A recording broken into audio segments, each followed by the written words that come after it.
अस्सलाम वालेकुम and a very good evening. Welcome to HPL PSL special show. And अगर आप लोग HPL PSL शो फॉलो करें, you would know man of the moment है जी इरफान खान नियाजी, जिन्हें एक ब्लिस्टरिंग नॉक के लिए एक थ्रिलर मैच था कल जो खेला गया कराची किंग्स और लाहौर कलंदर्स के दरमियान with 90 minutes rain delay, but yes it was a thriller. इस पर आप आगे जाके बात करेंगे। बस लेट्स टेल यू कि आज कौन सा मैच है फर्स्ट, और आज ही मुल्तान सुल्तान्स फेस कर रहे हैं पेशावर ज़ल्मी को। Remember Multan Sultans are already out of the tournament. So yes, so it's Multan Sultans versus Peshawar Zalmi today. And by the way, Karachi Kings जो है उसकी टेबल पोजीशन भी नजर डालेंगे। Just have a look at the points table and tell you what's happening, फिर अपने analyst से बात करेंगे। सो कराची जो है fifth win in the tournament जो है कराची किंग्स अब जंप कर गया थर्ड पोजीशन पे, ये जो टेबल आपके सामने है। And drawing level with Islamabad United 10 points each to their name, ठीक है। और टेबल टॉपर्स जो क्वेटा ग्लैडिएटर्स उनके 11 points in 8 games and they have become the first team to qualify for the playoffs. तो yes, sticky situation for other teams, और हमारे analyst हमें ज़्यादा बताएंगे इसके बारे में। पर उससे पहले कल के मैच के स्कोर कार्ड पे नजर डाल लेते हैं and tell you exactly what happened in case you missed it, और just a quick reminder of what happened. So yes, Lahore Qalandars came to bat in first, 160 run का उन्हें टारगेट दिया। आपको पता है रेन की वजह से डिले भी हो गया, but you know everyone's talking about that chase by Irfan Khan, that knock, that 48 not out, and एक अच्छा फाउंडेशन ले किया साद बेग ने, एंड यू नो एक contribution from Tim Seifert as well. Pakistan जो बॉलर्स हैं सब उन पे तनकीद करें। Yes, we talk about top of the line premium bowlers जो लाहौर कलंदर्स के पास है। What went down and what went up? Was it the rain or was it a bad day? हमारे एनालिस्ट बताएंगे। मेरे साथ हैं पाकिस्तान क्रिकेट टीम के former captain mister Rashid Latif and test cricketer Ahmed Shehzad जो क्लोजली फॉलो कर रहे हैं HPL PSL को। राशिद भाई, सो क्या हुआ कल लाहौर कलंदर्स को? हाँ, कल मेरे ख्याल से बहुत अच्छी बैटिंग की इरफान खान ने नियाजी, और अच्छा लगा कि एक पाकिस्तानी, क्योंकि हम मोस्टली देखते हैं कि हायर स्ट्राइक रेट जो होता है वो फॉरनर्स का, बाहर का, वो चीज़ प्लेयर का ज़्यादा है। चेजिंग में भी वही लोग आगे होते हैं, लेकिन कल जिस तरह से बैटिंग की है, लास्ट 18 बॉल पे 48 रन करना बहुत मतलब नामुमकिन नहीं था। तो वो रिमाइंड करा दिया विराट कोहली की इनिंग मेलबर्न में 2022, उसमें भी इत्तेफाक से ये दोनों बॉलर्स ही शामिल थे। इत्तेफाक से दोनों ने मिलकर 32 रन दिए थे, 18वां और 19वां ओवर किया था। फिर आखिर में फिर आपने देखा मैच का क्या हुआ। कल भी इरफान ने जो हिटिंग की है बहुत ही आउटस्टैंडिंग, एक अपनी जगह को छोड़ा है उन्हें। पहली बॉल जो की है उन्हें थोड़ा सा रूम दिया और सीधा छक्का मारा है। फिर उसके बाद नेक्स्ट बॉल, क्या उनको पता था कि ये बॉल आएगी, और अपने आप को पूरी बॉडी को इधर लेके चले गए और डीप स्क्वायर लेग पे बहुत ही जबरदस्त छक्का मारा। फिर ओवर द विकेट आ गए शाहीन और उन्हें रूम मिला और वहीं से छक्का। मतलब ये क्लासिक बैटिंग एक होती है ना, एक होता है कि मारना, सिर्फ मारा नहीं है उन्होंने दिमाग इस्तेमाल किया, बॉल की पेस को यूज किया है। पावर हिटिंग होती है, लेकिन ये बॉल की पेस को यूज करना, अवेयरनेस, ये बहुत की चीज थी। क्योंकि एक मैच पहले इन्होंने रन किए थे और उस मैच में इनको ड्रॉप किया जा रहा था, लेकिन वहां पे इन्होंने बड़ी अच्छी बैटिंग की, 50 रन किए थे। और देखें उसका क्या हुआ, यहाँ पे फायदा हुआ है और यहाँ पे बड़ा अच्छा चेज किया। कराची मेरे ख्याल से चेजिंग में अच्छी जा रही है, क्योंकि इनके 3 टॉप ऑर्डर जो है वो एक बेस बना देते हैं, फाउंडेशन बना के देते हैं, और जिसकी वजह से फायदा हो रहा है। साथ में अच्छी बैटिंग की, और नबी ने, एक्सपीरियंस था नबी को, उनको भी पता था कि मुझे हारिस बाउंसर करेंगे और उन्हें छक्का मारा उसको। तो बाकी अहमद बात करेंगे, इसको आगे लेके चलेंगे, लेकिन मेरी तरफ से ये बेहतरीन बैटिंग डिस्प्ले की है इरफान नियाजी। बिल्कुल। And Ahmed, I mean David Warner, Tim Seifert को भी you know we should thank them as well, because उन्होंने एक फाउंडेशन सेट कर दी, एग्रेसिव बैटिंग की। बट इरफान खान की batting was very timely and that's what matters, कि सही टाइम पे परफॉर्म करना, बहुत मैसिव बूस्ट दिया उन्होंने, and people are just talking about how great he is. बड़ी इंपॉर्टेंट बात की है भाई राशिद भाई ने, कि ऊपर से जो 2 बैट्समैन हैं वो बेस सेट कर दो। अब आप ये देखिए कि वो बैट्समैन जिन बैट्समैन की राशिद भाई बात कर रहे हैं, उन्होंने कुछ 70-80 स्कोर नहीं किए जी। उन्होंने सिर्फ, किसी ने 25 किया है, किसी ने 30, कोई 15-20 करता है, लेकिन 3 ओवरों में 50 स्कोर लगाया होता है। पिछले 2 मैचेस से ये हो रहा है। उसके बाद हो क्या रहा है, आपकी मिडिल ऑर्डर के पास इनफ टाइम होता है टू प्रूव देयर मेटल। आप उनको यूं समंदर में छोड़ते हैं, उनको यूं तो खेलना आता है। जो कि पाकिस्तान क्रिकेट टीम के अंदर पिछले 5 सालों से नहीं हो रहा था, जिसकी वजह से हमने देखा कि कोई मिडिल ऑर्डर डेवलप ही नहीं हो सका। तो अब जैसे ही पिछले 2 मैचों से जैसी उनकी टॉप ऑर्डर चल रहा है, नियाजी को इनफ टाइम मिला पिछले मैच के अंदर और उन्होंने एक्सेप्शनल इनिंग नहीं खेली, लेकिन एक स्टेडी इनिंग खेली। बैट्समैन को इससे कॉन्फिडेंस आता है और आज के मैच के अंदर जो उन्होंने पिटाई लगाई है, स्पेशली जो 2 प्रीमियर फास्ट बॉलर जो पाकिस्तान से भी 5 साल खेले हैं, और हारिस रऊफ और शाहीन शाह अफरीदी, उन दोनों को एंड में जो 3 ओवर रह गए 2 उन दोनों ने किए। 41 स्कोर हुआ है उन 2 ओवरों में जो शाहीन ने और हारिस रऊफ ने किया। तो you don't really expect that from your premier bowlers के यार आप 41 स्कोर वहां पे जहाँ मैच फंसा हुआ है, क्योंकि आपके पास एक्सपीरियंस मौजूद है, आपके पास स्किल्स मौजूद है, लेकिन वो एग्जीक्यूशन जिसकी हम बात करते हैं कि कहीं ना कहीं मिसिंग रह जाती है, वो वाइड यॉर्कर्स देखने को नहीं मिल रहे, वो तगड़े बाउंसर्स या अंदर वाली जगह पे भी यॉर्कर्स, तो ये थ्रू आउट मिसिंग चलता रहा है। और ये मौका मिला नियाजी को लेंथ बॉल के जरिए, फिर नियाजी को एक चांस दिया गया कि अच्छा if you have it in you show, और नियाजी ने उसका पूरा फायदा उठाया और कराची किंग्स के लिए बड़ी वैल्यूबल इनिंग खेली। एंड थोड़ा सा इसको और एलैबोरेट करते हैं राशिद भाई लाहौर की बॉलिंग पे। मतलब दे show so much promise. Darren Mitchell चले स्टैंड आउट बॉलर थे, मगर ये जो ट्रियो था आसिफ का, शाहीन एंड हारिस, वाई ये इनको क्यों ये एक्सर्ट नहीं कर पाए प्रेशर, स्पेशली वो जो लास्ट 3 ओवर्स थे? देखिए प्लेइंग 11 ठीक नहीं थी क्योंकि मैच शॉर्ट हो गया था। यहाँ पे एक पेसर जमान खान मिसिंग था इनके पास, या किसी और को मिस किया है उन्होंने। जब मैच छोटा हो गया तो आप स्पिनर को ज्यादा यूज नहीं करेंगे। कराची ने यूज किया नबी को दायरे में, जिसको बारिश नहीं हुई थी, उसके बाद एक ओवर और किया उन्होंने, दैट्स ऑल। लाहौर के अंदर को सबको यूज करना पड़ गया था। देखिए खुशदिल शाह को यूज नहीं किया कराची ने क्योंकि शॉर्टर मैच हो गया था। उनकी बॉलिंग पूरी थी, छठा बॉलर खुशदिल था, 4 पेसर नबी और खुशदिल। हम लाहौर के अंदर को देखते हैं कि 2 पेसर से गए, उनके मेन जो थे वो हारिस एंड शाहीन, 2 ये हो गए, आसिफ आफरीदी और रिशाद हुसैन हो गए, 4 बॉलर हो गए। बाकी लंबी बॉलिंग में अगर 20 ओवर में सिकंदर ने बड़ी अच्छी बॉलिंग की हुई है, 8 विकेट ली हुई है, और डैरन मिचेल ने भी बेहतरीन बॉलिंग की हुई है। लेकिन मैच जब छोटा हो गया और आपकी जीत और हार आपकी क्वालिफाई करने की सिचुएशन आ जाए, तो वहां पे ये बॉलिंग ने शायद कम बॉलिंग थी, वहां पे ये मार खा गए। और बहुत अच्छी बॉलिंग करनी चाहिए थी मेरे ख्याल से, विकेट लेनी चाहिए थी। और जब आप देखते हैं कि वार्नर अपनी करियर के लास्ट स्टेज पे, तो थोड़ा तेज बॉलर उसको तंग करेगा। सेकंड ओवर जो किया है वो आसिफ आफरीदी ने किया, वो स्पिनर को कहाँ छोड़ता है, और वो भी लेफ्ट आर्म स्पिनर की हिस्ट्री है, 190 का strike rate against left arm spinner पे उसका।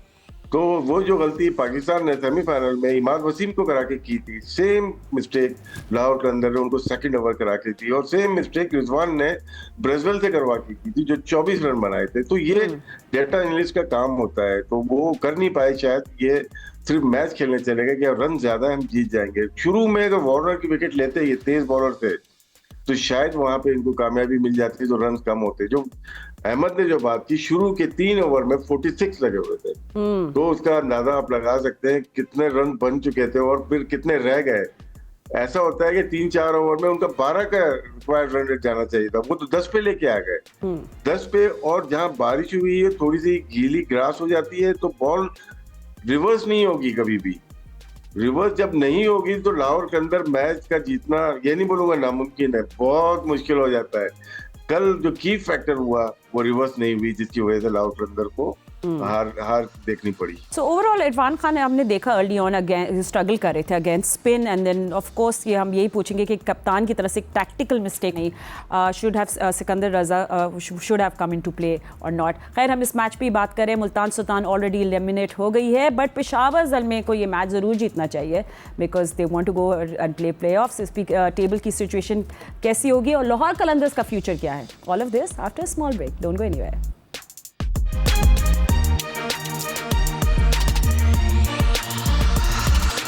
Welcome back after the break. हम लोग कल बातें कर रहे थे अब येस्टरडेज मैच जो कराची किंग्स और लाहौर कलंदर्स के दरमियान खेला गया, एंड जो भी मिस्टेक्स थे हमारे एनालिस्ट बता रहे हैं। बट अब Ahmed, what is Lahore Qalandars future now? If they want to play in the playoffs, how do they survive? What do they have to do?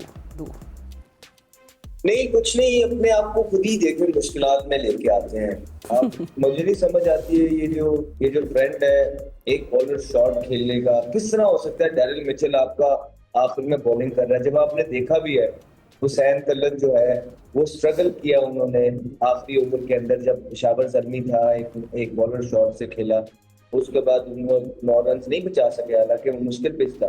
फिर हमने सेम चीज देखी इस्लामाबाद की तरफ से कि जो शहजाद थे एक नॉन रेगुलर बॉलर थे, वो 15 रन बेशक कैच छूटे लेकिन नहीं बचा सके। और उसके बाद फिर लाहौर कलंदर ने दोबारा से कोई मिस्टेक की कि डैरिल मिचेल का आखिरी ओवर, ये कैलकुलेशन शुरू में कप्तान के करने वाली होती है। अगर आप एक ऑप्शन लेस से खेल रहे हैं तो उसको फिर आपने ग्राउंड के अंदर मैनेज करना है, ये कप्तान का ही ऑप्शन होता है, फिर एक्सक्यूज नहीं है।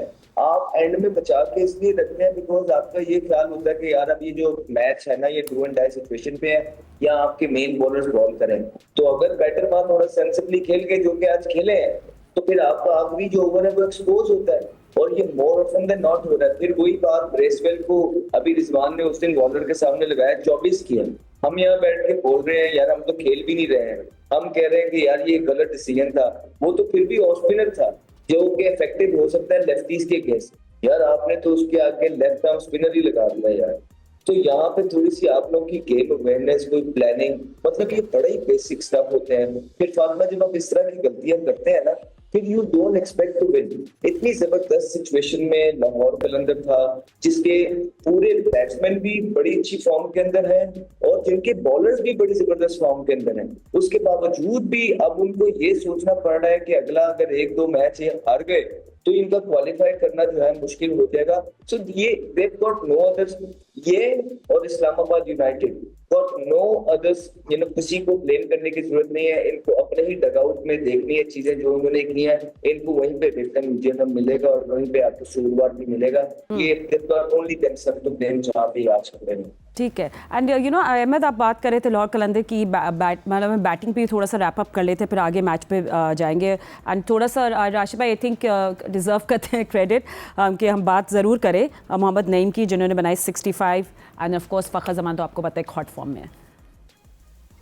नईम कॉन्फिडेंस दिया फ्रेंचाइज ने बहुत अच्छा, जैसे इरफान न्याजी को कराची किंग्स ने दिया उसी तरह नईम को दिया, क्योंकि रन नहीं कर रहे थे बिल्कुल भी और हमने बातें करना भी शुरू कर दी, लेकिन पिछले मैच में जो खेले थे उसमें रन किए और कल बहुत ही अच्छा खेले।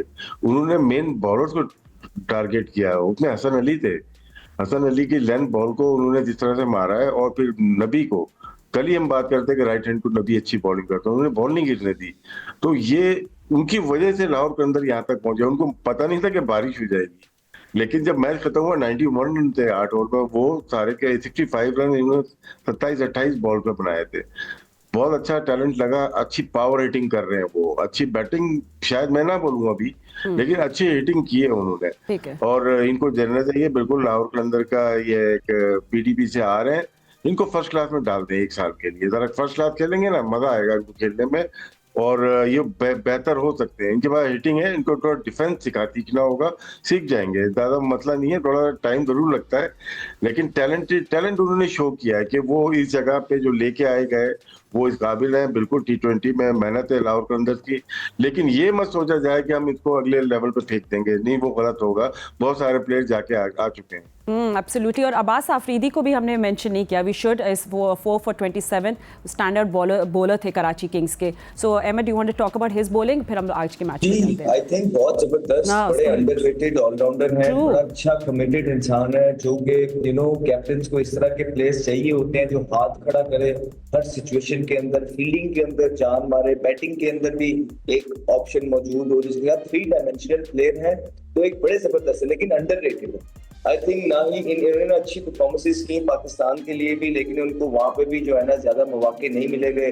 दूसरी तरफ कुछ लोगों को बहुत मौके मिलते हैं, तो आई थिंक थोड़ा अनलकी रहे हैं, लेकिन आई एम श्योर इस तरह की परफॉर्मेंसेस अगर वो देते रहे जिस तरह लास्ट टाइम उन्होंने यस्टरडे कराची के लिए दी हैं, तो ये अपने लिए सिर्फ एक अपना केस और ज्यादा स्ट्रॉन्ग करेंगे। दूसरी तरफ अगर आप देखेंगे नईम की आपने बात की, जी बिल्कुल पोटेंशियल नजर आया, इसमें कोई दो राय नहीं है। एक तरफ खेलते हैं, बिल्कुल लात की तरफ खेलते हैं, और क्रेडिट भी जाता है लाहौर कलंदर को, ऑब्वियसली उन्होंने उसको प्लेटफॉर्म मुहैया किया है। अच्छा, I would really want to see कि वो थोड़ी सी अपनी ऑफ स्पिन की गेम भी जो है वो भी दिखाएं। और दूसरा, अगर आप स्पेसिफिकली इस मैच की बात करेंगे तो मीर हमजा ने तो बड़ी जबरदस्त बॉलिंग की कराची किंग के लिए, लेकिन हसन अली जो थे वो ऑफ नजर आए।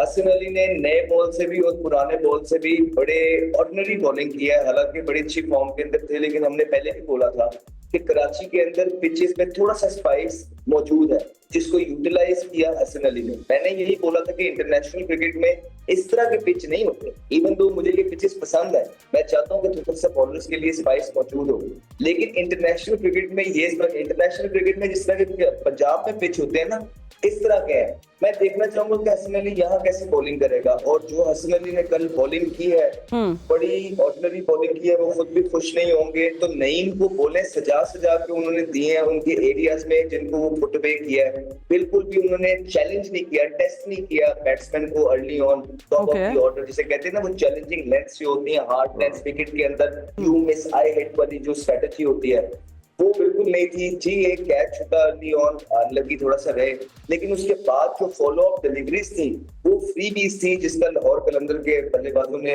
बखूबी फायदा उठाया top of the order. Alright, okay. एक चीज और ऐड करना चाहूंगा कि हमने बॉलिंग देखी दोनों की, हम क्रिटिसाइज कर रहे हैं, हार गए वो लोग, लेकिन इनकी बैटिंग को भी उतना जिम्मेदार होना चाहिए।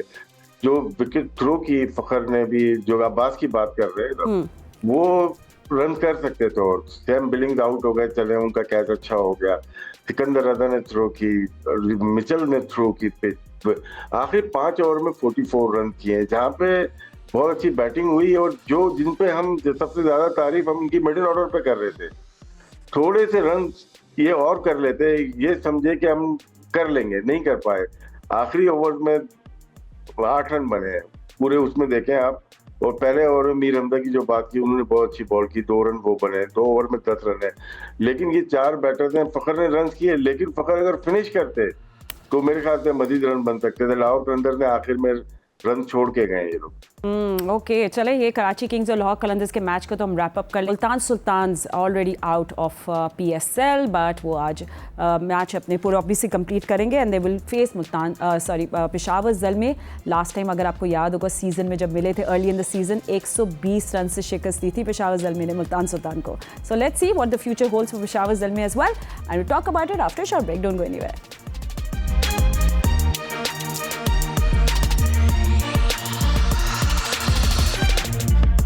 Welcome back after the break. Let's have a look आज कौन सा मैच खेला जाएगा। आज पेशावर ज़ल्मे फेस कर रहे हैं मुल्तान सुल्तान को 8 बजे Pakistan standard time. All action will begin.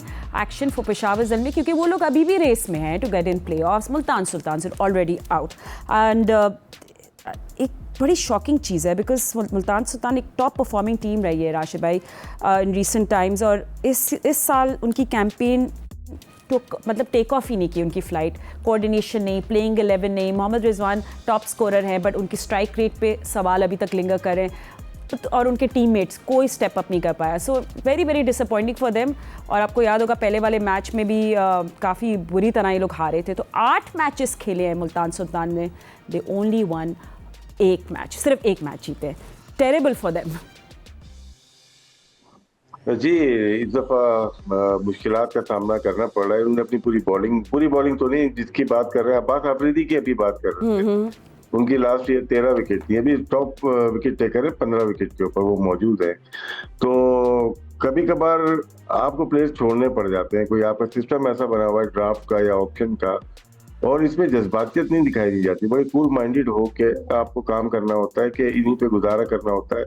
Demand होती है प्लेटिनियम प्लेयर की 160 की, 150, 140। अहमद को पता है प्लेटिनियम में जो पैसे मिलते हैं, तो उसमें $10,000 के लिए बंदा फ्रेंचाइज छोड़ देता है, वो गलती होती है। बहुत सारी ओनर्स को भी देखना चाहिए किस तरह से टीम को बनानी है। इस्लामाबाद यूनाइटेड इसीलिए कायम और दायम है और लाहौर के अंदर के वो इसको मैनेज कर लेते हैं। तो ये एक रीजन हुआ कि बहुत सारे प्लेयर्स ने शायद यहाँ पे खेलने से मना कर दिया था। कुछ कराची किंग्स चले गए, कुछ कहीं चले गए, और वहां पे ये टीम थोड़ा सा इन्होंने सोचा था हम बेहतर कर लेंगे, लेकिन हुआ नहीं। अब क्योंकि जब चेज हो गया, कराची किंग ने जब चेज कर दिया इनको, तो उसके बाद लग गया कि इनकी बॉलिंग नहीं है, और हर किसी ने फायदा उठाया इनका। और आज का मैच है, बस देखना चाहूंगा, फाइनल से ज्यादा मैं ये मैच देखना चाहूंगा क्या इनकी प्लेइंग 11 तगड़ी खेलेगी मुल्तान सुल्तान की, और बहुत इम्पोर्टेंट है कि क्या वो अपनी वीक टीम को नहीं खिलाएंगे। ये इस टूर्नामेंट का सबसे अहम मैच होने जा रहा है, क्योंकि यहाँ से पेशावर अगर जीतती है तो वो 8 पॉइंट्स पे आ जाएगी और करीब आ जाएगी, और उसके 2 मैचेस बाकी होंगे, और आखिरी मैच लाहौर के अंदर से 9 तारीख को है। तो ये आज का मैच बहुत इम्पोर्टेंट है। मेरे ख्याल से पूरी टीम स्ट्रेंथ के साथ जाना चाहिए मुल्तान सुल्तान को, क्योंकि बहुत स्टेक पे चीजें होती हैं, और इसको बहुत बहुत इम्पोर्टेंट तरीके से सीरियसली ये मैच खेलना चाहिए। और अगर मुल्तान सुल्तान जीतेगी तो बहुत ढारस होगी इस टूर्नामेंट की, जो एक होती है ना कि ताकत बनेगी। लेकिन मैच है ये, तो ज़ल्मी को भी जरूरत है जीत की, लेकिन टीम पूरी खेलनी चाहिए, फुल स्ट्रेंथ पे जाना चाहिए मुल्तान सुल्तान को। So no room for errors for Peshawar Zalmi, ये बात करें राशिद भाई, क्योंकि अगर पॉइंट्स टेबल जिस तरह देखिए, they are still in the race for playoffs, so they want to win this match, get those crucial points. But क्या मुल्तान सुल्तान डूबती हुई कश्ती किसी को लेकर हुई जाएगी साथ की नहीं, will find out. But Multan Sultan की ही अभी हम क्योंकि बात करें, and you know Ahmed, whether they were you know batting first और they are chasing, there was just no coordination, हमने उनको देखा ही नहीं, there was nothing to look at. And bowling front पे भी जिस तरह राशिद भाई भी कह रहे हैं, I mean the only person that was consistent, the only bowler, अगर हम बॉलर्स को भी देखें स्क्रीन पे, वाज उबैद शाह, जिन्हें कंसिस्टेंटली विकेट्स नहीं, took 11, is highest wicket taker there. So ये देख लें आप, पूरी प्लेइंग 11 ही क्लिक नहीं कर पाई। सो आज कहते हैं ना बका के लिए जीतना चाहिए, I think that's what they should be doing today. पता के लिए नहीं, मेरे ख्याल से अभी ये मैच इनको जीतना चाहिए उन लोगों के लिए कि जो ऑलरेडी मैच स्टार्ट होने से पहले ये बातें कर रहे हैं कि मुल्तान सुल्तान कहीं ये मैच बिल्कुल इजी लेके पेशावर को जितवा ना दे। हम जहाँ भी जा रहे हैं, जिससे भी बात हो रही है, वो यही बात कर रहे हैं कि नहीं यार, ये मैच मुल्तान सुल्तान हार जाएगा, ये मैच मुल्तान सुल्तान हार जाएगा। तो ये सारी बातें अच्छी बात है कि इस आपके चैनल के थ्रू उन तक भी पहुंच जाए कि बहुत ज्यादा इस तरह की बातें गहरा सिराई कर रहे हैं। तो जिस तरह राशिद भाई ने बोला है कि ये मैच बहुत ज्यादा चीजें डिफाइन कर रहा होगा, बहुत सारे लोगों की, बल्कि पूरी दुनिया की एवज से नजरें इस मैच के अंदर होंगी, ऊपर होंगी कि मुल्तान सुल्तान इस मैच को किस तरह अप्रोच कर रहा है। जैसे राशिद भाई ने बोला है कि इस मैच की बहुत इंपॉर्टेंट वैल्यू है और ये पूरी दुनिया को पता है, और ये जो आपका PSL है ये पूरी दुनिया में फॉलो होता है। तो ये एक छोटा सा मैसेज हमारी तरफ से है कि हमारी भी बड़ी गहरी नजर है इस मैच के ऊपर, एक एक चीज को नोट करने की कोशिश करेंगे। और मैं यही उम्मीद करता हूं कि मुल्तान सुल्तान ने इससे पहले जैसी भी क्रिकेट खेली है, वो इस मैच के जरिए अपने जो फैंस हैं उनको थोड़ा सा खुशी देगा और उनको पेशावर ज़ल्मी को टफ टाइम, पूरी कोशिश करेगा टफ टाइम दे, रिजल्ट जो भी हो जाए, लेकिन अप्रोच, प्लेइंग 11 ये मैटर करती है। और पूरी दुनिया के साथ साथ हम भी ये मैच जो है बड़ा क्लोजली मॉनिटर कर रहे हैं, बिकॉज ये बहुत इंपॉर्टेंट मैच है जिसमें मुल्तान सुल्तान को पूरी जान मारना बहुत ज्यादा। अब थोड़ा बदला तो लेना पेशावर ज़ल्मी से और थोड़े रूइन करे दूसरों के chances, but you are absolutely right. जी अभी पिछले एक स्लाइड दिखाई थी बॉलिंग की मुल्तान सुल्तान की, अगर दोबारा दिखाएंगे उसके ऊपर डिस्कस करते हैं जी। उसमें सबसे कम इकोनॉमी रेट अगर देखेंगे तो वो उसामा मीर का है 9.3। बाकी आप सबका ER देख सकते हैं कि David Willey 10.4, Aqib Javed 12.4, Ubaid Shah wickets लिए हैं उन्होंने 11, लेकिन 10.1, सब 10 पे आ रहे हैं। और उसामा के कैलिबर ना 7.8, 7.5 तक का है इसका हमेशा से। तो जब उनको सपोर्ट नहीं मिली, इनको भी मार रखी है, तो उसामा भी थोड़ा न्यूट्रलाइज हुए हैं। तो यहाँ पे इनकी जो बॉलिंग है ना, बैटिंग बॉलिंग दोनों ही हरवाती हैं, लेकिन बॉलिंग इतनी इनकी बहुत अच्छी नहीं हुई, जिसकी वजह से इनको शिकस्त हुई है और ज्यादा तेजी से रन इनके खिलाफ बने हैं। All right, and you no Rashid भाई, थोड़ी सी हम लोग पेशावर ज़ल्मी पे आ जाते हैं। थोड़ा डिफरेंट राउंड का ये सीज़न, थोड़ा रोलर कोस्टर था, लॉसेस थे, विंस थे। अभी लास्ट मैच इस्लामाबाद यूनाइटेड के खिलाफ था, आई थिंक सबको वही याद होगा, बाबर आजम की 50 एंड कंफर्टेबल विन थी। एंड बट आई थिंक उनका मिडिल ऑर्डर अगेन पैचेस में चलता है, तो this is something they need to work on today. आप कुछ प्लेइंग 11 में देख रहे हैं कुछ ऊपर नीचे या कोई नहीं चेंज? लास्ट ईयर तक तो इनकी टीम अच्छी थी, क्योंकि बाबर भी अच्छा परफॉर्म कर रहे थे। विंटर में मैच थे, थोड़ा बॉल गीली हो जाती थी, बल्ले में बॉल आ रही होती थी, साइम अपनी प्राइम फॉर्म में थे, तो दोनों इस दफा बड़ी अपनी प्राइम फॉर्म में नहीं नजर आ रहे। फिर कैडमोर को भी ड्रॉप करना पड़ गया इनको।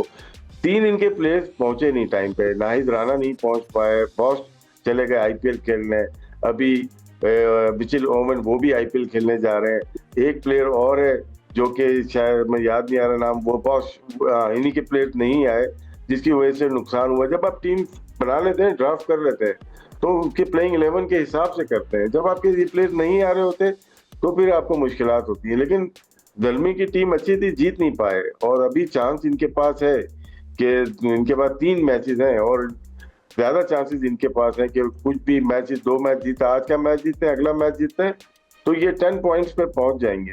और टॉप की 3 टीम देखेंगे, 1 पॉइंट का फर्क है, वो तीनों ये सोच रही है हमें नंबर 1 होना है, यहाँ से दूसरी लाहौर के अंदर और ये सोच रहे हैं कि हमें नंबर 4 पे आना है। तो बड़ा इंटरेस्टिंग इस वक्त मुकाबला चल रहा है टॉप 3 का भी और बॉटम की टीम का भी। नहीं, एंड आल्सो मिचेल ओवन तो अब चले जाएंगे ना, वो तो ग्लेन मैक्सवेल का एक रिप्लेसमेंट, जो इंटरेस्टिंग है कि आप वो हाँ जी तो देखना है कि पीएसएल में सॉरी प्लेइंग 11 में क्या चीज़, but you know and I think Ahmed, हम लोग बहुत एक्सपेक्ट कर रहे थे कि Saim Ayub after rehab will come and वो यू नो बहुत अच्छी बैटिंग करेंगे। Not a good season for him as well, we can cut him some slack, वो इंजरी से वापस आ रहे हैं। सो येस, बैटिंग अगर बात करें Peshawar Zalmi, it has to be the middle order जो कंसिस्टेंटली स्टेप अप नहीं करी अपनी टीम के लिए।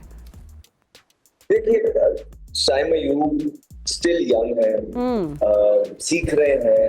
ऑब्वियसली अभी रिसेंटली पाकिस्तान की तरफ से उन्होंने दो से 3 अच्छी इनिंग खेली है।